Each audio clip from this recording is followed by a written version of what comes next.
Alright, good morning people of YouTube. So this time we are back with another deck profile. This is the last Tier 1 deck that we haven't covered yet on this channel. This is Magnavaccine. So this is a deck that I really love. It's a lot of fun to play. There are a lot of cool lines and a lot of really interesting things that this deck is capable of doing. And there's a lot of things in this format this deck is able to play around relatively easily.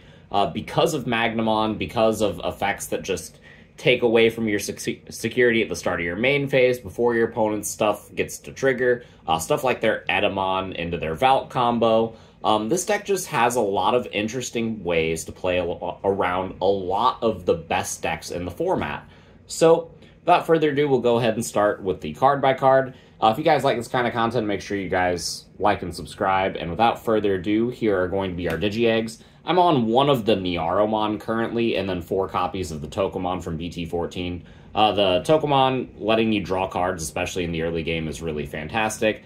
This card with Patamon is just really dumb. This card under a Nukomon just sitting there and accruing you constant advantages, also really dumb.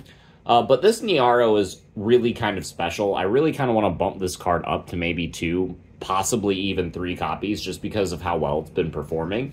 But the ability to trigger Magnamon's effect when attacking is really nice. And yeah, this card can make it so that your opponent can't ace you. You don't even have to worry about an option in the first swing. This card is just really great, and the extra memory can come up. So those are our Digi-Eggs. For the rookies, of course, we are on 4 copies of Patamon because it's Yellow Vaccine. This is kind of the poster child for the deck. We are on 4 copies of the Ukomon from BT16, because this is one of the best cards that we can open up with. If we are going first and we Digivolve this in the back, we're looking pretty good. If we're going second and we put a Patamon in our breeding area and this card up front, we're also looking pretty good. This card is really nice at especially getting us the cards that we need to accelerate into the mid-game. You know, searching your Magna pieces, searching your Rapids, searching more Patamons to be able to keep your plays going. This card is just really great, and it gets all of the pieces that you would need in the deck, except for the Awakening of the Golden Knight. But I think it as a 4 of is really nice, especially with the multi-attack with Magna combined with all the rookies that you're promoting. This makes it so that you can actually push tempo with a lot of bodies and kind of go wide while having a big indestructible boss monster. So that's really fun. For the rest of the rookies, we are on 3 copies of Pillowmon and then 2 copies of Chumon. Or, I'm sorry, not Chumon. I've been playing a lot of Nume lately. 2 copies of the Cutemon from BT5. This is going to be the floodgate that says your opponent can't reduce Digivolution cost, which is really great into our Mirage matchup. It means they can't crack all their trainings and then go into a big combo off of a Gomamon start of main effect that would make it unblockable. So that's really cool because our main method of beating Mirage is just kind of blocking their stack. So making sure that they can't go into a big unblockable dude off of the Goma effect is really important. But the Pillow is going to be the main floodgate against most of the matchups. This card is just really great at just generically denying your opponent the ability to play the game of Digimon, which is kind of fun. So those are our rookies. Being able to shut down costs, being able to accelerate our plays, and then also Patamon. All of our rookies are really, really good, and I don't think there's any other rookie that I would consider for this deck except for the BT15 Salamon, because it is another way to activate our Magnamon's effect at the start of main phase. So that's all I have to say about that. On to the level 4s, it's pretty stock standard. We're on 4 and 4 Rapidmons. These cards are just absolutely important. They are our main armor pieces for our level 4s, and you have to have armor pieces in order to trigger Magna's effect, so these are pretty mandatory. They control the board pretty well. This one being able to lower the DP threshold of your opponent's security Digimon is also really nice because it allows our rookies to actually check security and live, which is pretty cool. And yeah, they're just really, really good cards. So you got to play your 8 copies of Rapidmon. But I felt like 8 armors was not enough. So we are also on 4 copies of Gold Vidramon. Now, in some of these slots, like, you could drop a Gold Vidra to, like, maybe experiment with, like, the Harpymon or the Manta Raymon from BT16. But these cards are some of the only armors in the game that are the vaccine attribute, which means that Patamon can pull them out of the security and Digivolve into them, which is really important. Not only that, but Gold Feature actually snipes Ukos. It stops things from being able to block. It's kind of nice. I really do like this card. It's a good piece, especially if you do have to hard evolve one of your rookies into a level 4 and then do something like go into Awakening. This is the cheapest one in order to do that, and it's a pretty good card. So that is it for our 12 level 4s. I did want to play a full 12 to maximize the odds of resolving Patamon's effect, because you do need to find a level 4 in your security in order to be able to fully high roll your opponent with the Patamon effect. But for the level 5s, we just got a couple of aces. We don't really need too many in this slot because we have Awakening of the Golden Knight, but I'm on 2 copies of Magnamon Ace and 1 copy of Angelwomon Ace. These cards are really fantastic. Angelwomon can help trigger Magnamon, and Magnamon is really good in the early to mid game to help control the board, you know, put a body out, maybe recover a little. It's a really good card, and yeah, having some aces in your level 5s is nice, especially since Uko can't search Awakening, but it can search these, so you actually have some searchable pieces that help you climb into the Magnamon X. Speaking of, we have our level 6s. We're on 4 copies of Magnamon X because this is one of the boogeymen of this format. This is the only real boogeyman of this format that isn't a snail or a weird mutant from space. But Magnamon X is a really cool card, having complete immunity to everything, being able to attack multiple times and block multiple times. Like, this is just a really cool card. Like, Armor Purge, Blocker, Immunity, like, get really big. This card is just really great. And being able to evolve from a level 4 with Awakening into this for just 3 memory is really broken, and it makes this card just even better. So we are on the maximum 4 copies. We are on just 2 copies of Rapidmon X. This card feels a lot less useful than Magnamon, but this card is really cool in a lot of situations. It's really good into decks like Nume, a lot of weird decks that promote a lot of like smaller bodies, things like D-Brigade, maybe some red hybrids, some blue flare. There's a lot of decks that just don't like playing into this card, and that's pretty nice, you know, especially with Nume being kind of everywhere. This card is just really fantastic. It makes it so that decks have to think a little bit if they're going to swing into you, and the memory gain that you get off of just this all turns effect is actually come up quite often. So it's these are good cards, and I do recommend playing them, especially since we can just warp a Rapidmon into this without needing the option, and it's a searchable piece off the Uko, so I don't really feel like you need more than 2, but I did want to see it, so I am choosing to include the 2 copies. The last Digimon of the deck is the single copy of Ruin Mode. I don't really feel like this card is entirely necessary in a deck like this.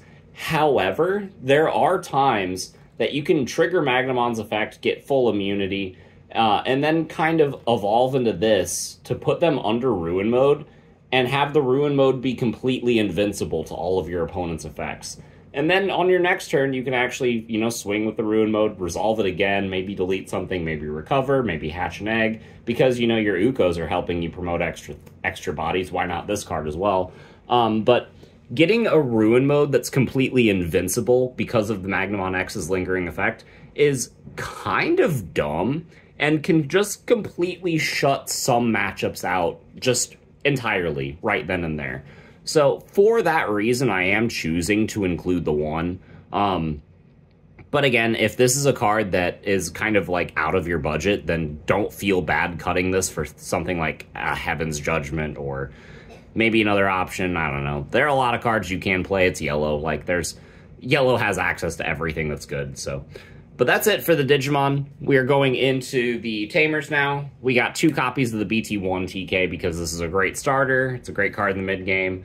It's a great card if we are in a panic and need to trigger our Magnamon. This is just a great card, and it helps make your security kind of like a second hand.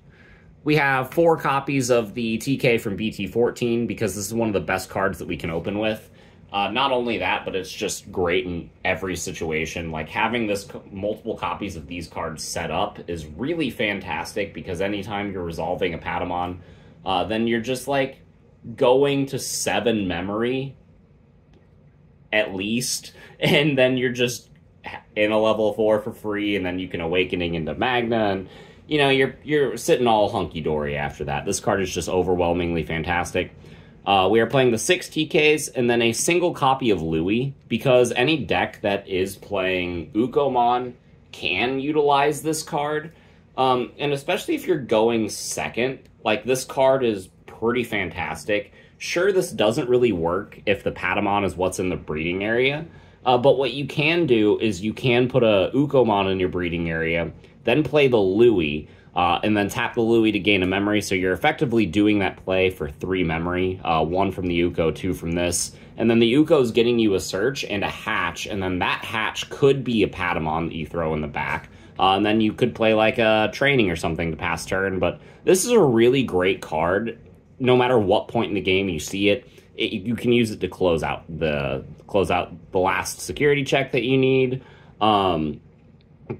Really take advantage of another Uko. Like, this card is just kind of good. And I didn't feel like I wanted to play Digimon Emperor, and that's kind of the other slot this card could be. But yeah, that's it for the Tamers. I felt like 7 was a pretty comfortable number. And then for the options, we got 4 copies of Awakening, because this card is just absolutely mandatory for a deck like this. It's not searchable, except for off of physical training. So we are having to play 4 just that we see it. Sometimes 4 feels a little clumpy, but I would rather have it and not need it than need it and not have it. And it's one of those cards that if you just resolve this turn 2 and go into Magna X, then your opponent goes, wow, really? You high-rolled me? And you just kind of built your deck consistently, so it was just kind of designed to do that. And so, yeah, I feel like 4 copies of this card is kind of necessary for that kind of mindset. So for the rest of the options, we got the 2 copies of Physical Training, because this is really good in a deck like this. We have the 1 copy of Emissary, because I truthfully do not like this card. And I don't really think it has value, or as much value, in a deck that doesn't really have as much level 5s, because your main goal is to resolve a Patamon to go into, like, a Rapid or a Gold V, and then Awakening into the Magna X. So this is kind of there to resolve some clunky situations, like maybe you peeked at your security and you have an extra level 4 in there. Well, you can Emissary to make your Cutemon into a Rapid and then Awakening. Or let's say you saw a Rapid X in your security. Well, you can Emissary and go from Rapidmon into Rapid X. Like, this is there to help resolve some awkward situations. So I don't really feel like I need more than 1.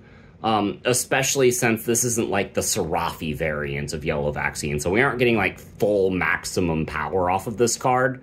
So yeah, it is kind of weird to just include 1 of this card, since it is a really powerful card just reading it. But in my testing, even 1 feels a little clunky. But it has won me some games, so it does, I feel, earn the slot. And then the 50th card in the deck, the best deck in the format right now is numemon. We wanted 1 more answer into it. I have a single copy of Plasma Shot. Now, if you don't like this, this could be like Heaven's Judgment or Death X or even Digimon Emperor or something like that. Maybe even a Venusmon if you're feeling really spicy. But what Plasma Shot allows you to do is if you have 2 armors in trash, then you make it so that Nume can't float into any other Nume except Platinum, because it'll give their entire board a -2k effect. And that'll kill all their Ukos and stuff. If you have 3 armors in trash, you're giving something -4k, and then their entire board -3k, which means you're killing a Monze and making sure that nothing else can float. And it just kind of snowballs from there. Getting 2 armors in trash is really easy, and resolving this card for 4 memory will oftentimes win you a matchup like that. And so for that reason, I do feel like it is worth testing, at least as a one-of.